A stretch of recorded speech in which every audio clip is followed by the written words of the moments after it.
Alhamdulillah. Alhamdulillahi Rabbil Alameen. Alhamdulillahi alladhi hadana lihada wa ma kunna linahtadiya lawla an hadana Allah. Alhamdulillah nahmaduhu wa nasta'inuhu wa nastaghfiruhu wa nastahdihi. Wa na'udhu billahi min shururi anfusina wa min sayyiati a'malina. Man yahdihillahu fala mudilla lahu wa man yudlilhu fala hadiya lahu. Wa nashhadu an la ilaha illallah wahdahu la sharika lahu. ونشهد أن محمدا عبده ورسوله صلى الله عليه وسلم. يقول الله في كتابه الكريم أعوذ بالله من الشيطان الرجيم يا أيها الذين آمنوا اتقوا الله حق تقاته ولا تموتن إلا وأنتم مسلمون. أما بعد. Brothers and sisters, we are a very ambitious people.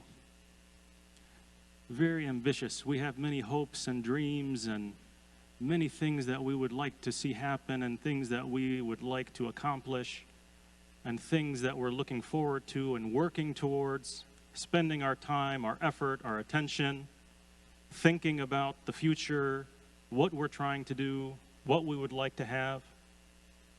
Some of us are thinking about our careers and advancing our careers. Maybe you own one store and you want to own 10 stores. Maybe you're in school doing your education and you're wondering, what kind of job will I get when I finish my degree? Maybe you're getting married and having children and you're wishing and dreaming for your children, what's going to happen to my children? I'm going to raise children who will have some special degrees and jobs and be successful and have a nice reputation and make me proud to be their parent. And obviously in our communities, many of our parents coming from overseas, they want their children to be doctors. Their child is a doctor, oh, they're so proud. This is a huge accomplishment. I raised a doctor. I don't know why doctors and not other professions, but for some reason, doctors. Everyone wants their child to be a doctor. So we find in our community as Muslims, we have an overabundance of doctors, and we can't find enough lawyers and accountants and other specialists so that we can rely on each other and not have to go to other people. But we have plenty of doctors, no problem, plenty of doctors. Any problem you have, we have a doctor in the Muslim community for that problem. And these are our hopes and our dreams and our wishes and what we spend all of our time and our attention, how we spend our free time. We work hard in our job so we can advance and save money and be able to pay for whatever we want to buy, a big house and a car and college education for our kids and whatever it is. And when we're not working, that's what we're thinking about. We're thinking about those same things. And what am I going to do tomorrow and next week and next year? And this is how we spend all of our time and attention. For example, we spend a lot of our time working for retirement.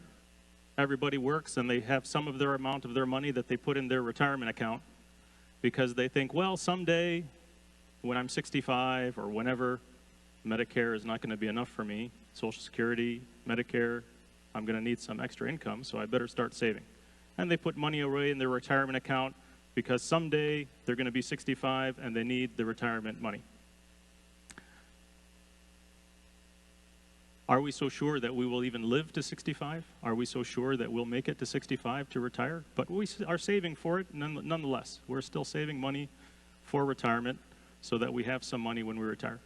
Imagine though, brothers, if I told you that the system in this country is that you save money for retirement, and when you retire, everything that you have, they take away, and you just live on the retirement. So whatever your house, your car, whatever you made that you were living on, that you have to give away, but then you're just going to live on your retirement. Then you would say, oh, if that's the case, then I'm not going to spend a lot of money now. I'm going to save as much as I can for retirement so that when I retire, I get to keep that. I don't want to give the rest to the government. I'm not going to buy a big, $1 million house if when I retire, I have to give it to the government and I'm just left with the retirement. I'll just wait until I retire and then I'll have the big $1 million house. Isn't that what everyone would do? We would all do that. We'd say, let's not spend much money now while we're working in our working years. Let's put it in the retirement, and then when we retire, then we can spend lavishly because no one's going to take it away. This would make perfect sense. Why am I talking about all this? Because brothers and sisters, we all suffer from a common ailment I'm telling you all of this, and this is all something you know. But brothers and sisters, let me remind you that there is a retirement that is coming for all of us that none of us will escape, where we will lose everything that we have, everything that we worked for, everything that we saved, and we bought a house and we bought a car and we paid for our kids' education. Even the kids themselves will be gone. And what did we save for that retirement? It's with Allah subhanahu wa ta'ala. So when I told you that in this life, if when you retire you have to give everything away and you only keep the retirement, then you were thinking to yourself, well, then I'm going to keep the minimum amount so that on the day I retire, my bank account will have $5. And I'll have just a very small house and a very modest car and everything, because I know I'm going to give it away. I'm going to have to give it to the government, and then I live on the retirement. I'll keep it all in the retirement. But we all know that we have a retirement that's coming with Allah subhanahu wa ta'ala, which is our death. None of us will escape it. We know this. And I don't care if you're sitting here today and you're 10 years old, or you're sitting here today and you're 80 years old. You all know that you're going to die. Even our youngsters here, 10 years old, 12 years old, maybe younger, we're all going to die. There's no doubt. It's 100% reality. None of us have ever met someone who didn't die. We all will eventually die. None of us has met someone who's 1,000 years old, or 10,000 years old, or 100,000 years old. It doesn't exist. They're not here. They all died. We will all die. And we will meet Allah subhanahu wa ta'ala. And what did we save for that retirement? How much of our time and attention and our hopes and our dreams did we focus on this life, the one that's going to go away completely, and we're going to leave it all behind, including those kids that you wanted to grow up to be doctors? Remember those kids that you wanted them to grow up to be doctors? You're leaving them behind. And if those kids are the best doctors in the world, the most famous, wealthy, whatever, but they don't know anything about their deen, those kids are useless to you. In fact, they may be a harm on you. You'll be asked to account for what you taught them and how you raised them. If they are kids that you raised well and are practicing Muslims and they make dua for you, then they will help you in the next life. They will be contributing to your retirement with Allah subhanahu wa ta'ala after you die. But if they don't know anything of the deen, and they don't even know how to make dua for you, and we pray that this doesn't happen to any of us, may God forbid, but imagine if one of our children, wal'iyadu billah, ends up in Jahannam, in hellfire. Can you imagine? Is there any bigger tragedy that any of us could face? That to know that one of your kids will end up in Jahannam, in hellfire? Of course, this is distasteful to us more than anything else in this world. We couldn't imagine. But how much of our hopes and our dreams and our attention and our time and our effort did we spend raising our kids to be doctors, but we didn't spend as much time raising them to be good Muslims and to make dua for us after we die and we are in the grave? How much of our hopes and our dreams and our attention and our time and our free time, our efforts, did we spend on this life, our career, our house, our car, our degrees, all of these things that people work for in this life? How much time did we spend on this temporary that's going to be gone, that we have to give away when it's time to retire and return to Allah subhanahu wa ta'ala? How much time did we spend on this, and how much time did we spend on our devotion to Allah subhanahu wa ta'ala, practicing our deen, doing hasanat so that we can get closer to Allah subhanahu wa ta'ala, so that we can save in our retirement account that's with Allah subhanahu wa ta'ala? How much time did we spend? And there's a reason why we don't. There's a reason why we don't spend that time. There's a reason why we don't focus our attention and our worries and our hopes and our dreams. There's a reason why we don't do it. It's a very simple reason. But before we get to the reason why we don't do it, I'll illustrate for you an example of the problem. So let me give you the example that you are going back home to visit your family in India, Pakistan, Afghanistan, Jordan, Egypt, wherever your family is. Let's say you're going back to visit your family in 2 months. From today, you're going to start preparing for that trip. From today. You know the trip is 2 months away. You bought the plane ticket. You know when you're going. You have the ticket, the airlines, everything. You're going to start preparing from today. You're going to say to yourself, okay, I need to buy gifts for my cousins and their children and my brothers and sisters. And if I buy this gift for this kid, then the other kid needs to have something similar. So I'll buy 3 of these and 10 of these. And oh, they like the chocolates in America. I'll buy some chocolates, take those. And then you have to weigh the suitcases to make sure it's not too heavy for the airplane. And we have to take enough suitcases so we can bring back whatever we're going to bring back. And you start thinking already about what am I going to bring back, the different spices I need and the different this and whatever you're bringing. You're already planning from now for that trip 2 months away. 2 months away, you're already planning, and you're already spending a lot of time and effort for that trip that's still 2 months away. Why are you willing to put all of that time and effort into planning that trip? And as the trip gets closer, more and more of your attention is about the trip. And you're thinking, okay, well, while I'm gone, who's going to do my work and watch this, and who's going to take care of that, and our house, and this and that, and whatever. Becomes consuming. You think about it all the time because it's getting closer. It's coming. You have the ticket with the date, the time. The reason that you put so much effort and attention into that trip back home, overseas, is because you're sure it's coming. Somewhere inside of you, there's a certainty in you that the trip is coming because you have the ticket. If someone asks you, are you going to India next month or next week or whenever it is, you say, yes, I bought the ticket, I'm going. Now, of course, there's always a small chance that something could happen, plane could get canceled, something, who knows. But in your heart, in your mind, you're pretty sure that, yes, I'm going on that trip. So you put a lot of time and attention and preparations getting ready for that trip. But we don't put that same amount of time and attention and preparation preparing for our death and our meeting with Allah subhanahu wa ta'ala. So what's the problem? Why don't we do it? Because somewhere deep inside of us, in our heart and our mind, we don't have enough certainty that it's coming. We are not certain enough.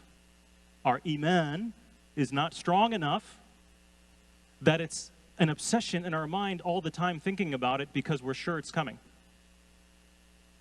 If we were as sure about this coming, our meeting with Allah subhanahu wa ta'ala, if we were as sure of that as the trip to India, we would spend more time worrying about that than the trip to India or Egypt or Jordan or wherever it is. But unfortunately, our iman is weak. And we get distracted very easily. This is human nature. We get distracted very easily by the daily things that come and go. And rather than being obsessed, which we should be, obsessed that our meeting is coming with Allah subhanahu wa ta'ala, instead of that, it's the last thing we think about. We do everything else that we have to do in the day, then whatever small amount of time is left over, that's the time that we spend for Allah subhanahu wa ta'ala. So we plan our day. I have to work, and then I have to pick up the kids, and then I have to go there, and I have to do this, and I have to do that. And we make a big list of things to do, and if there's just a little bit of time left at the end, oh yeah, I probably should pick up the Quran and read a little bit today. We make our salah, and instead of the salah being our priority, and nothing else being important to us and getting in our head during our salah, we're thinking about what's the next thing I'm going to do as soon as I finish my salah. Am I going to spend 5 minutes on my salah, or can I do it faster so I can get to whatever I have to get to? And where is on our list of priorities did we place our deen and our relationship with Allah subhanahu wa ta'ala? Way down low. Way down low. May Allah subhanahu wa ta'ala help us. This doesn't describe all of us. Some of us, alhamdulillah, this is not true. But all of us to some degree have this ailment, unfortunately. That we don't prioritize our relationship with Allah subhanahu wa ta'ala and our preparation for our meeting with Allah subhanahu wa ta'ala as much as we should. Because indeed, if we did, we would be thinking about it all the time. All the time. If our iman was strong enough that we were 100% sure, we would be thinking about it all the time. Let me give you just a couple small examples to illustrate how we can tell that that's not the case. For example, I like to give this example often because when I sit with the boys in my halaqah who are teenagers, I tell them, I say, when we hear the adhan, and they're not making the dua after the adhan, I say, guys, do you know the dua that we make after adhan? And some say yes, some say no. I say, okay, guys, you've got to learn this dua. This is very important. Because Rasulullah sallallahu alaihi wasallam, do you know what the reward is that Rasulullah sallallahu alaihi wasallam promised us if we make this dua, if we repeat after the mu'adhin, and then we make this dua? Do you know what the reward is? Tell them that he promised you his shafa'ah on the Day of Judgment. Rasulullah sallallahu alaihi wasallam, the most beloved to Allah subhanahu wa ta'ala, will be granted shafa'ah, intercession, on the Day of Judgment, and he promises to make it for you if you make this dua, if you repeat after the mu'adhin and make this dua. See what a big deal it is? And then the next week comes, and I ask them again, did you learn the dua? No, they didn't learn the dua. And then the next week comes, we have our halaqah again, and we hear the adhan, and they're not making the dua. Did you learn the dua? Okay, try this week to learn the dua. Why didn't they learn the dua? Why do many Muslims not know the dua?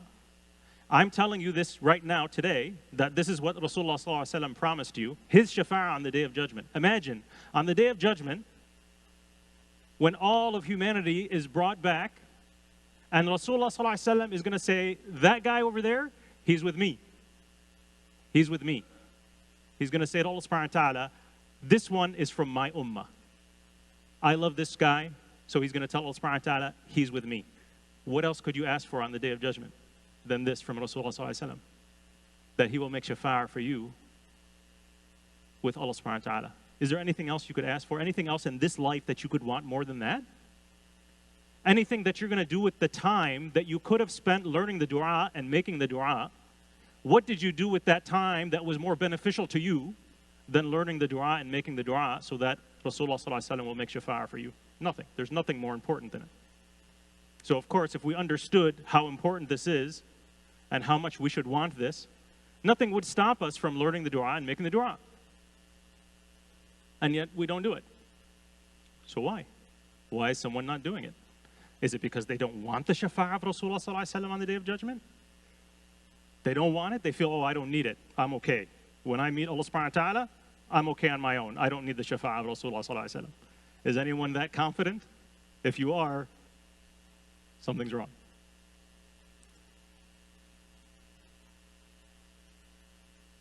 It's because we're not certain enough that it's coming. We're not certain enough that there will be a day when we stand among all of humanity, waiting for our judgment from Allah subhanahu wa ta'ala, and that Rasulullah sallallahu alaihi wasallam will be there, and that Rasulullah sallallahu alaihi wasallam will make shafa'ah for the people from his ummah. We're not certain, we're not sure. If we were sure, we would do everything in our power to prepare ourselves for that day. How much of your hopes and dreams, how much of your attention, your time, your daydreaming, your free time, when you're sitting around thinking about things, when did you ever think about the day that you will be standing with the ummah of Muhammad sallallahu alaihi wasallam on the Day of Judgment, the huge ummah of Rasulullah sallallahu alaihi wasallam? He was promised that his ummah will be the biggest on the Day of Judgment. He was shown this, and he looked here and saw a huge swarm, bigger than the horizon. We will be in that group. Did you ever ask yourself, where will I be? Where will I be? Am I going to be way in the back of that group and Rasulullah sallallahu alaihi wasallam is way up there? Or will I be in the front? Will I be close enough to see Rasulullah sallallahu alaihi wasallam, to hear Rasulullah sallallahu alaihi wasallam?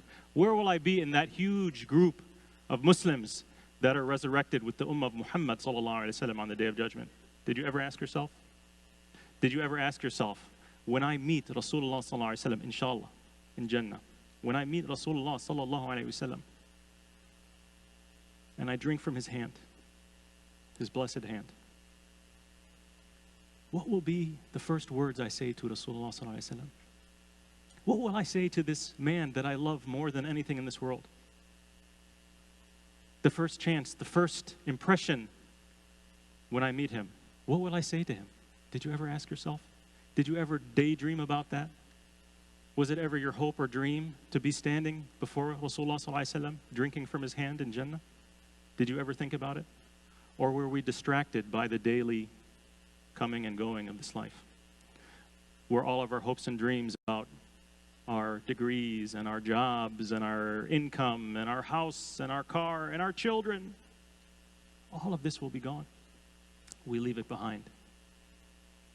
How much of our time and our attention, our hopes and our dreams did we spend hoping for this? Brothers, if there was a man standing outside the masjid who was handing out $100 bills at the time for Salat al-Fajr, and we announced, let's say we announced here after the Salah, tomorrow, brothers, there will be a man standing in front of the masjid. Anyone who comes for Salat al-Fajr, he's going to be handing out $100 bills. All of us would come. Oh, we have to come on time. We wouldn't just come. We would come early. We don't want to miss out. We don't want the $100 bills to run out before we come. We would come early.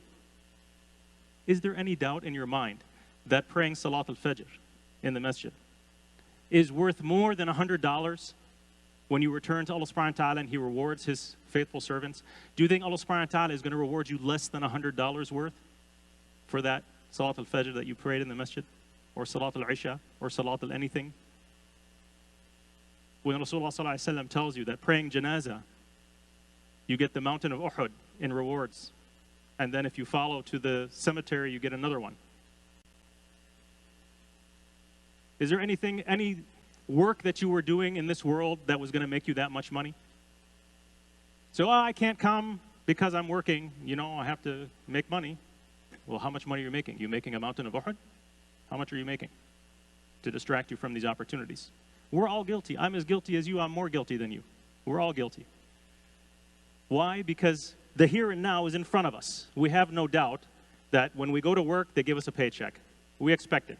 If it doesn't happen, we're upset because it's supposed to happen. So we have a certainty in that. We have a certainty that today we're going to drive back and go to work, go to school, whatever we're going to do. We have a certainty that there's going to be dinner on the table tonight because our wives are going to make something for us or we're going to make something for our family. We have a certainty of all of these things. We expect these things to happen. There's no doubt. So we prepare for them. We think about them. We worry about them. We have hopes and dreams for the future. But our iman is weak. Our iman is weak. And so we don't spend enough time and effort thinking about the next life that is coming. Even, as I said, death is 100%. How many people will be afflicted with death? 100%. It's the only illness that we know will afflict every human being on the face of the planet. Not the flu and not cancer, death, 100%. And yet there's a doubt in our minds, especially when we're young, when we're children. There's a doubt. Oh, really? I'm going to die? Oh, I can't really think about that. That's, who knows? That could be 80 years from now. I can't live now thinking that, oh, death is coming. We don't live our life that way. قولوا قولي هذا واستغفر الله لي ولكم فاستغفروا الله إنه غفور رحيم.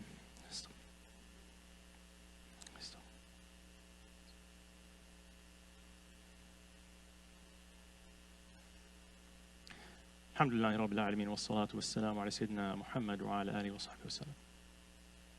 Allah subhanahu wa ta'ala says in the Quran,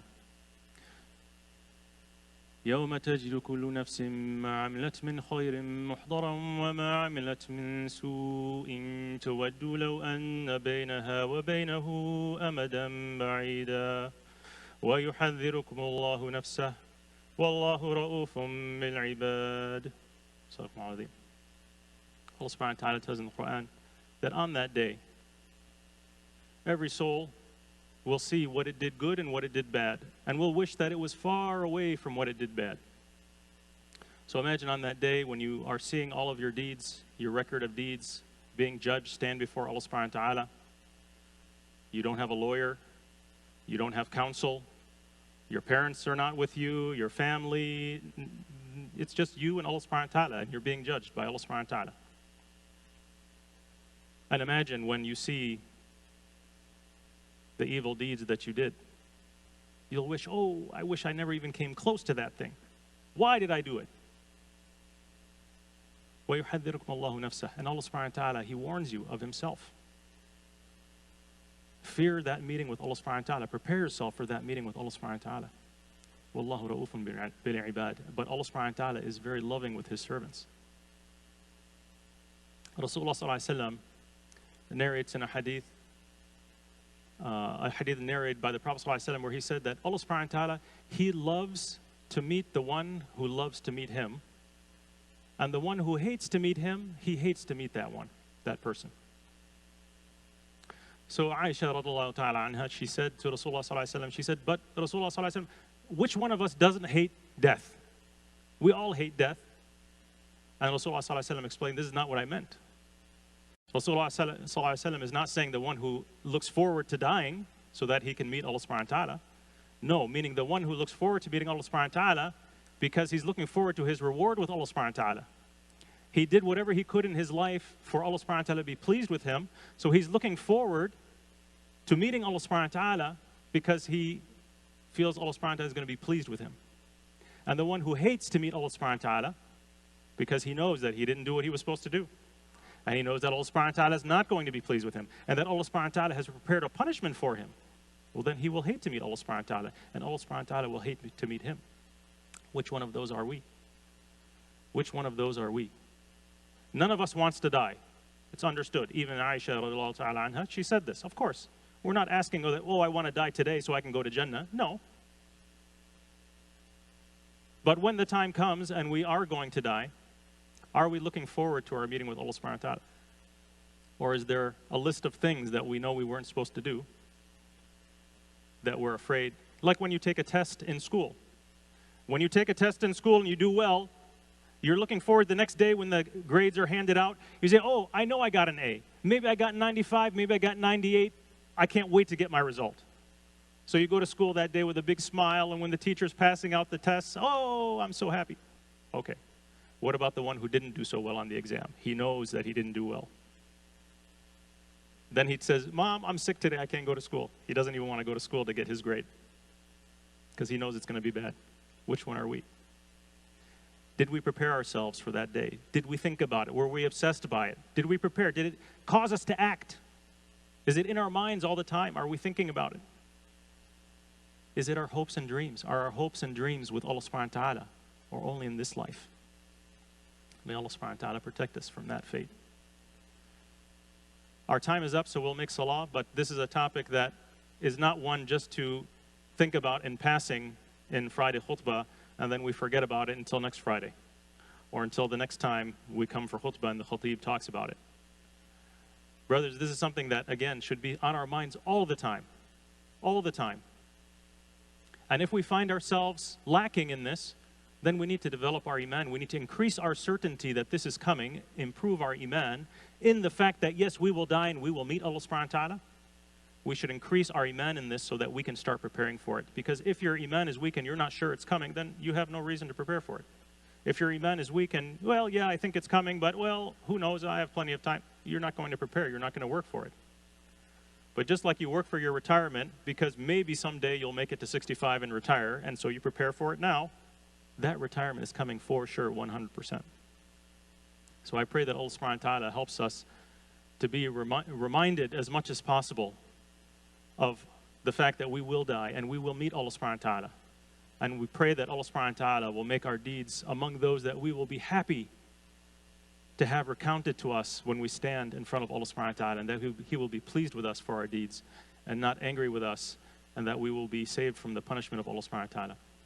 إن الله وملائكته يصلون على النبي يا أيها الذين آمنوا صلوا عليه وسلموا تسليما اللهم صل على محمد وعلى آل محمد كما صليت على إبراهيم وعلى آل إبراهيم إنك حميد مجيد اللهم بارك على محمد وعلى آل محمد كما باركت على إبراهيم وعلى إبراهيم إنك حميد مجيد اللهم آتنا في الدنيا حسنة وفي الآخرة حسنة وقنا عذاب النار وأقيم الصلاة